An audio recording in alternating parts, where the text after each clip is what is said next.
Hola amigos, today we're making roasted cauliflower tacos. Now I used purple cauliflower, but you can use white or green, whatever you'd like. And then you're going to chop that up into small florets and drizzle with plenty of olive oil. See, toss it so it's nice and well coated. And then we're going to mix in some onion powder, garlic powder, salt, paprika, black pepper, and ground cumin. And then just make sure that your florets are nice and well coated. I'll have the amounts in the YouTube video description as well as on the recipe card on my blog.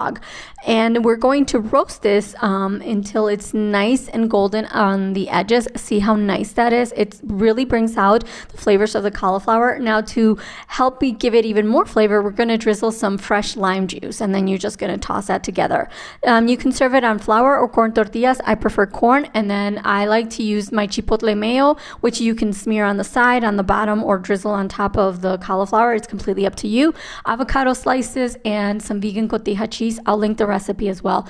Now, unfortunately, I had a little technical problem and I lost the last clips of presenting the cauliflower tacos, but this is what it looks like. I really hope you give the recipe a try.